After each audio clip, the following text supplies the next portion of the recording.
Here's something I came across while visiting someone in Arizona, and it's actually a clip, a looks like a small truss clip nailed at the bottom of the brakes in the fascia board. And I'm sure there's got to be a good reason for this, and I would imagine the reason for that would be to prevent or reduce the amount of damage that could occur when one of these boards starts to twist in the opposite direction. It isn't uncommon to find a break in the fascia board where one of the boards has actually twisted away from the roof rafter, and I've seen these things twist 2x10s twist up to an inch and a half and a nice gap.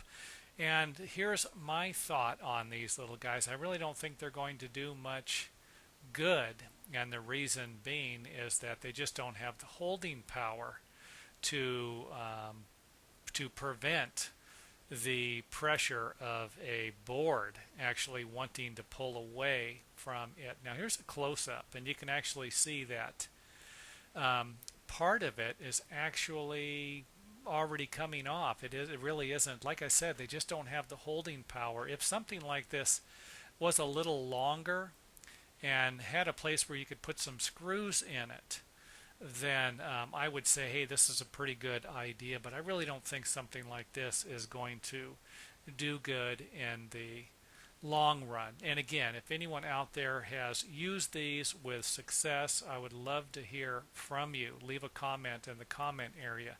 I'm not about to suggest that they don't work.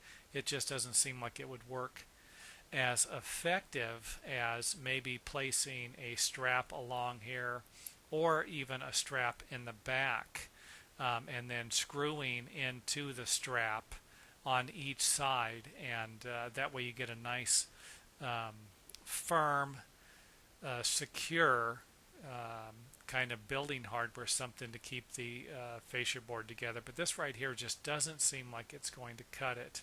And here again is a couple more of them used in the corners. And this one right here would actually be a waste. How would it separate in here? This would be difficult to separate unless, of course, there's a gap on the back um, where the hip, or the valley, I should say, comes down and ties into here. If there's a gap between the valley and the fascia board, I could see something like that coming apart. But other than that, it seems like it would be difficult for this piece. I shouldn't say that looking at it, because realistically I'm thinking that this valley's coming down and it's cut in the center here, but that might not be the case. Could be off-centered, leaving this board exposed to where it could pull away. Now up here, of course, it could. I've seen these pull away before, but like I said, I just don't think these little clips are going to do good in the long run. I mean, it's almost like when I run into something like this, I almost think it's like someone who's got a great idea. Hey, let's try this out, or impress the homeowners by putting this on there, charging them a couple more dollars to put it on. But in the long run, is it going to prevent the fascia board from pulling apart? I would have a hard time believing that. But again, like I said, if you have any experience with this, I would love to hear from you.